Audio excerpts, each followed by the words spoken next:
কুলিল্লাহুম্মা মালিকাল মুলক, কুলিল্লাহুম্মা মালিকাল মুলক, যে আমি আল্লাহ তাআলা। হে নবী আপনি বলিয়ে দেন, আপনি জানিয়ে দেন, আল্লাহুম্মা মালিকাল মুলক, এই জমিনের মালিকানা আমি আল্লাহ তাআলা, আসমানের মালিকানা আমি আল্লাহ তাআলা, সারা বিশ্বের সব কিছুর মালিকানা আমি আল্লাহ তাআলা। সুতরাং তুতিল মুলকা মান তাশা, আমি আল্লাহ তাআলা যাকে চাই তাকে বাদশাহিত্ব দান করি। ওয়া তানজিউল মুলকা মিম্মান তাশা, আর আমি যাকে চাই তাকে জমিনের বুকে অপমান অপদস্থ করি। এই আয়াত এটা প্রমাণ করে এই জমিনের মালিক আল্লাহ তাআলা, আর বাদশাহিত্ব যাদেরকে দেন, রাজত্ব যাদেরকে দেন, এই দেওয়ার মালিকও আল্লাহ তাআলা। সুতরাং তাকে যেই বাদশাহিত্ব দিলেন, যেই জমিদারি আল্লাহ তাআলা দিলেন, তার মাকসাদ হলো খলিফা, আল্লাহর জমিনে আল্লাহর বিধানকে কায়েম করা। কিন্তু আমরা যেটা খুব লক্ষ্য করলে দেখতে পাই, আজ আমাদের বিবেকটা, ধারণাটা, কল্পনাটা এমন হয়ে গিয়েছে, আমরা ধর্ম থেকে রাজনীতির অংশটাকেই বাদ দিয়ে দিয়েছি। অথচ আল্লাহ তাআলা স্পষ্ট বললেন, আমি মানুষকে পাঠাইছি, মানুষকে তৈরি করছি, খেলাফতের দায়িত্ব পালন করবে, আমার বিধানকে আমার জমিনে বাস্তবায়ন করবে। এজন্য তো মানুষ সৃষ্টি করলাম। মালিকাল মুলক, আমি জমিনের মালিক, আমি তোমাকে রাজত্ব দান করেছি আমার বিধান বাস্তবায়ন করার জন্য। আমাদের বুদ্ধিজীবী এক শ্রেণীর নামদারি মুসলিম, তারা বলে কোরআনের সাথে, ধর্মের সাথে রাজনীতির কোনো সম্পর্ক নেই। ধর্মের সাথে কার সম্পর্ক নেই? রাজনীতির কোনো সম্পর্ক নেই। এই কথা যারা বলবে, এই মতবাদে যারা বিশ্বাস করবে, আল্লাহর কসম তাদের ঈমান থাকবে না। কি থাকবে না? কেউ যদি বলে কোরআনের সাথে রাজনীতির কোনো সম্পর্ক নেই, ধর্মের সাথে রাজনীতির কোনো সম্পর্ক নেই, এই কথা যদি কেউ বিশ্বাস করে, তার ঈমান চলে যাবে, কাফের মুরতাদ হয়ে যাবে। কি হবে ভাই? ওয়ামান ইয়ারতাদিদ মিনকুম আন দীনিহি ফায়ামুত ওয়া হুয়া কাফির, তোমাদের মধ্যে এমন কিছু মানুষ আছে, এমন কিছু লোক আছে, ওয়ামান ইয়ারতাদিদ মিনকুম আন দীনিহি, যারা তোমাদের দিন থেকে বের হয়ে গিয়েছে, ফায়ামুত, এই অবস্থাতে সে মৃত্যুবরণ করেছে, ওয়া হুয়া কাফির, এবং সে যদি এই অবস্থাতে মৃত্যুবরণ করে, এই বিশ্বাস নিয়ে সে মৃত্যুবরণ করে, তার ঈমান থাকবে না, কাফের হয়ে আল্লাহ তাআলার সামনে দাঁড়াতে হবে। বলবেন যে হুজুর কোরআনের সাথে কি তাহলে রাজনীতি কোনো সম্পর্ক নেই? অবশ্যই সম্পর্ক আছে। দেখেন, কোরআন আমাদের দেশে যখন আসে, আমাদের মধ্যে যখন আল্লাহ তাআলা পাঠান, প্রথম আল্লাহ রাব্বুল আলামিন আদম আলাইহিস সালাতু ওয়াস সালামকে দুনিয়াতে পাঠালেন, এভাবে ধারাবাহিকভাবে নবীদেরকে আল্লাহ তাআলা পাঠালেন। সর্বশেষ ঈসা আলাইহিস সালাতু ওয়াস সালামের পরে দীর্ঘ লম্বা 600 বছর পর্যন্ত কোন নবী রাসূলের আগমন ঘটে নাই। পৃথিবীর আনাচে কানাচে প্রত্যেকটা স্থানে জুলুম, নির্যাতন ব্যাপক হারে বৃদ্ধি পেয়েছিল, যার কারণে ইসলামের ইতিহাসে ঐতিহাসিকগণ এই সময়টাকে বলে আইয়ামে জাহিলিয়াতের সময়, যেখানে জাহিলিয়াত অন্ধত্ব, মূর্খতায় পরিপূর্ণ ছিল, যেখানে কোনো নীতি নৈতিকতা ছিল না। আপন সন্তান তার মাকে বিবাহ করতে পারত, আপন মা তার সন্তানের সাথে বিবাহ করতে পারত, আপন বাবা তার মেয়েকে বিবাহ করতে পারত। এই মানুষগুলো একেবারে অমানুষ হয়ে গিয়েছিল। আপন কন্যা সন্তান জন্মগ্রহণ করলে ওই ফুটফুটে সুন্দর বাচ্চাকে জীবন্ত মাটির নিচে দাফন করা হতো, জীবন্ত মাটির নিচে দাফন করা হতো। একবার চিন্তা করেন, আদরের দুলালি, তার মুখের মধ্যে আপনি মাটি ভরে দিচ্ছেন, তার বুকের মধ্যে আপনি মাটি চাপা দিচ্ছেন। এমন কঠিন মুহূর্তে যখন আল্লাহ রাব্বুল আলামিন এই কালামকে পাঠালেন, এই কালামুল্লাহকে পাঠালেন, তখন আল্লাহ রাব্বুল আলামিন ঘোষণা করলেন। সূরা মায়েদার মধ্যে আল্লাহ তাআলা বলেন,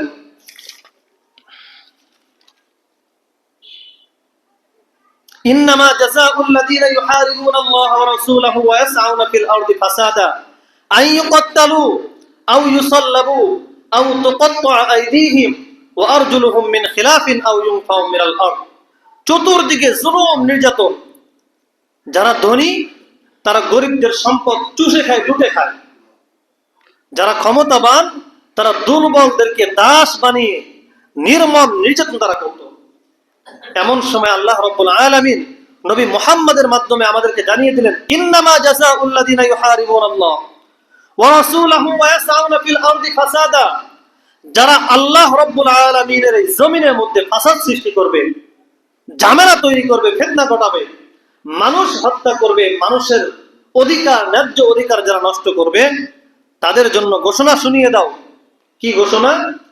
ওয়ায়াসআউনা ফিল আরদি ফাসাদা আন ইউকাত্তালু, হয়তো তাদেরকে হত্যা করা হবে, আও ইউসাল্লাবু, অথবা তাদেরকে ফাঁসিতে ঝুলিয়ে হত্যা করা হবে, যেটাকে বলা হতো শুলিতে চড়ানো, শুলিতে চড়িয়ে তাদেরকে হত্যা করা হবে।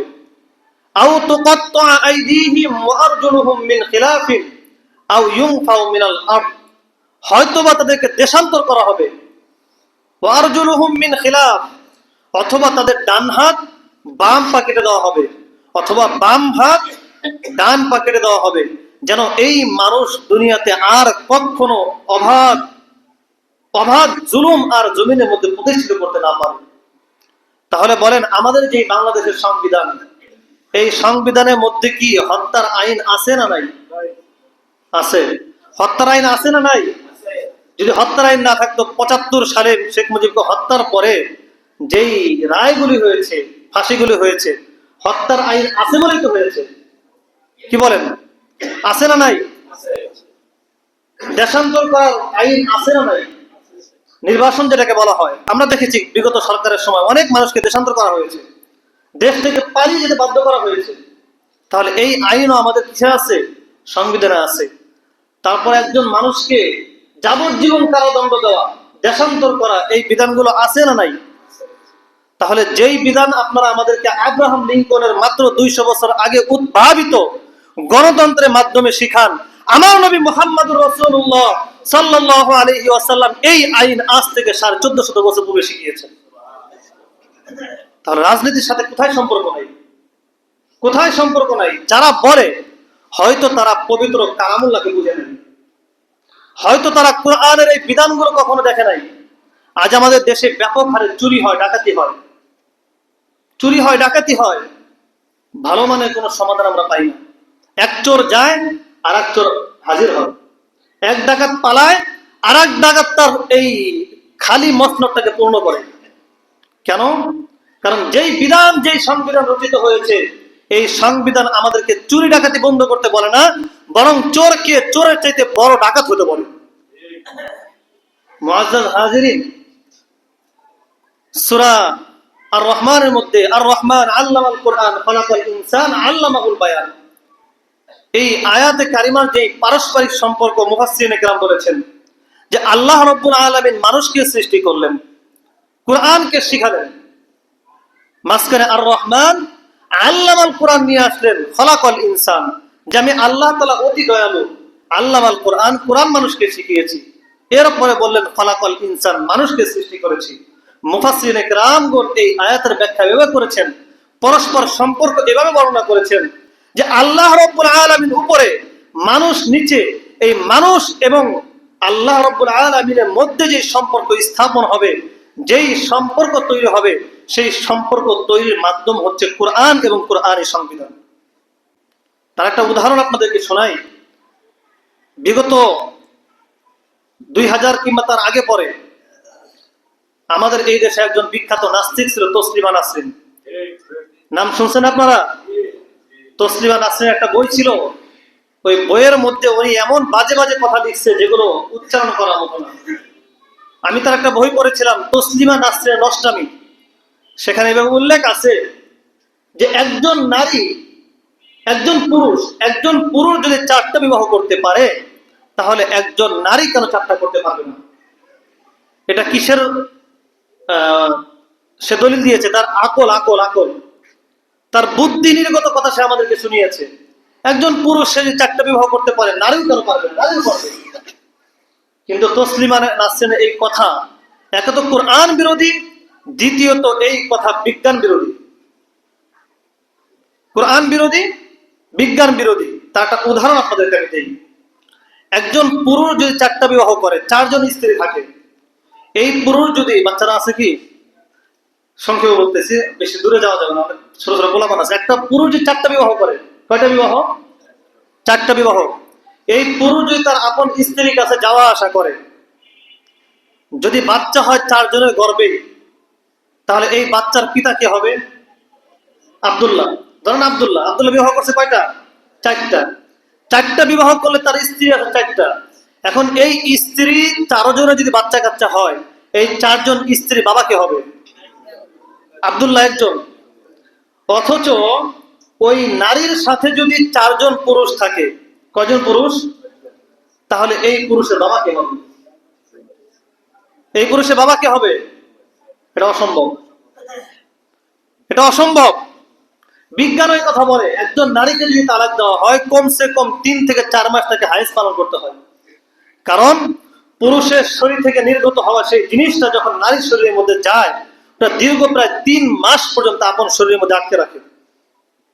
3 মাস হয়ে গেলে 100% তার শরীর থেকে ওই জিনিসটা বের হয়ে নারীটাকে পুত পবিত্র করে ফেলে। এটা বিজ্ঞানের, এই আমেরিকার একজন বিজ্ঞানী একটা সায়েন্স থেকে উনি এই জিনিসটা আবিষ্কার করছেন। ব্যাপক কি বলে এটাকে, ব্যাপকভাবে উনি রিসার্চ করার পর চিন্তা করলেন যে সবচাইতে পুত পবিত্র নারী কারা, আমি এটা বের করবো। কোন ধর্মের লোক সবচাইতে বেশি পুত পবিত্র? উনি মুসলমান ধর্মের লোকজনদেরকে নিয়ে গবেষণা শুরু করলেন, এবং যে সমস্ত ধর্মে একাধিক বিবাহ, নারীদের ক্ষেত্রে একাধিক বিবাহ বিধান রয়েছে, উনি চিন্তা করলেন 4 মাস কেন অপেক্ষা করবে? বিবাহ বিচ্ছিন্ন হয়ে গেছে, অন্যজন বিবাহ করুক, সমস্যা কোথায়? উনি যখন ওই নারীকে নিয়ে পরীক্ষা করলেন, ওনার বক্তব্য ছিল যে একজন নারী যখন পুরুষের কাছে যায়, তার শরীরে ওই জমে থাকা হরমোন মোটামুটি 3 থেকে 4 মাস পর্যন্ত থাকে। এখন যদি কোনো কারণবশত ওই শরীরে ধরে থাকা হরমোনটা, তার ওই বীর্যটা তার ওই ডিম্বাণুর মধ্যে চলে আসে, এখন শত পুরুষও যদি তার সাথে মেলামেশা করে, বাচ্চা হবে যেই পুরুষকে ছেড়ে এসেছে সেই পুরুষের। সেই পুরুষের। ওই বিজ্ঞানী শুধু এতটুকু থেমে যায় না, উনি নিজের যেই বিবাহিত স্ত্রী, ওনার উপর পরীক্ষা চালিয়ে দেখেন যে ওনার যেই সন্তানাদি জন্মগ্রহণ করেছে, একটা সন্তান নিজের, বাকি সন্তান যারা রয়েছে তাদের সাথে ডিএনএ টেস্ট করার পরে ওই বাবার ডিএনএ মিলে না। কি মিলে না? ডিএনএ মিলে না। এজন্য যদি কোনো ব্যক্তি কোরআনকে মনে করে এই তো কোরআন হয়ে গিয়েছে, চলবে না।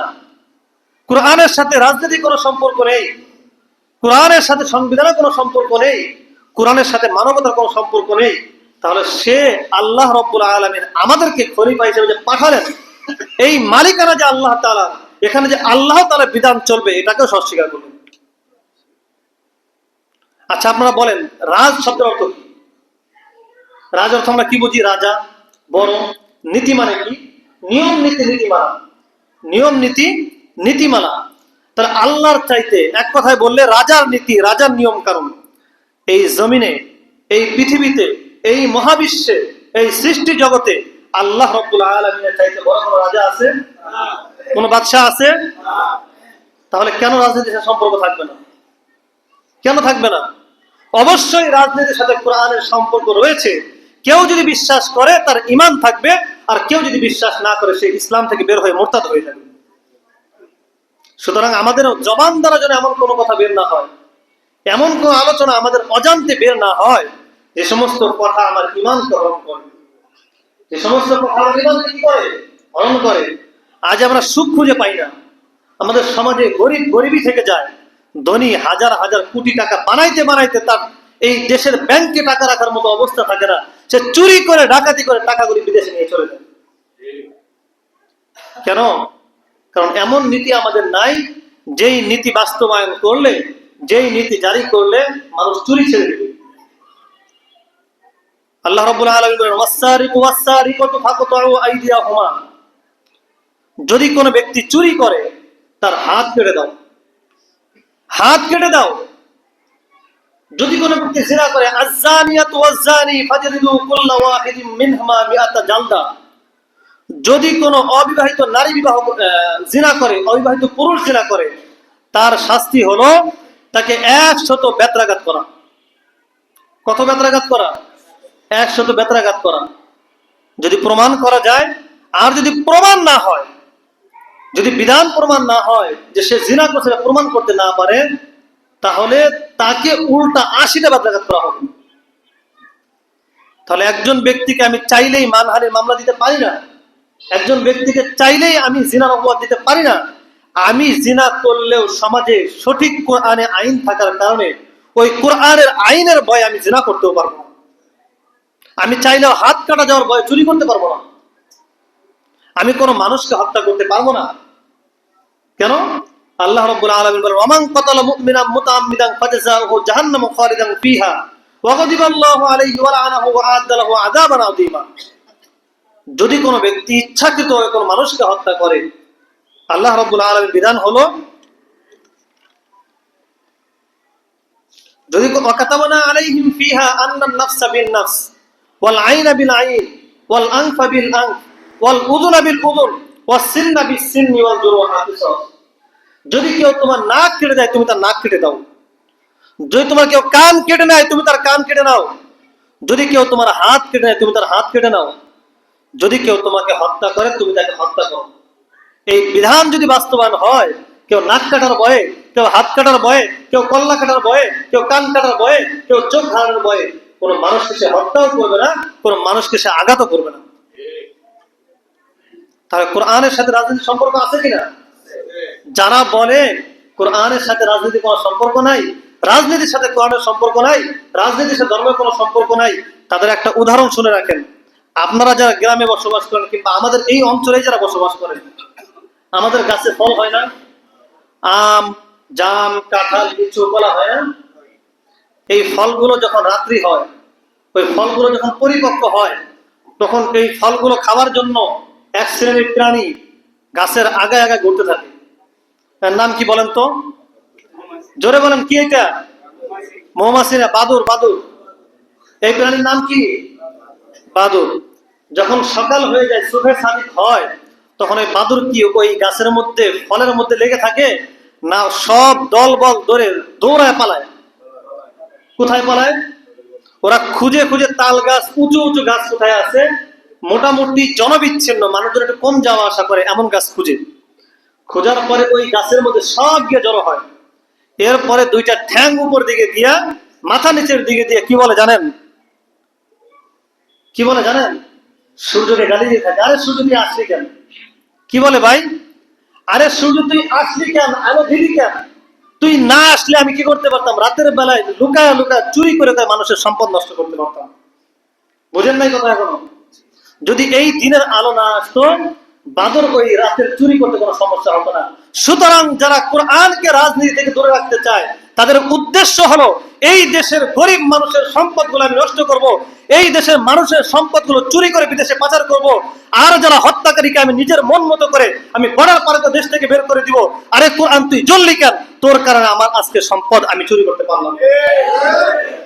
কেন? চুরির মধ্যে সমস্যা হবে, চুরি করতে পারবে না, সম্পদ লুণ্ঠন করতে পারবে না, অসহায়ের উপর জুলুম করতে পারবে না।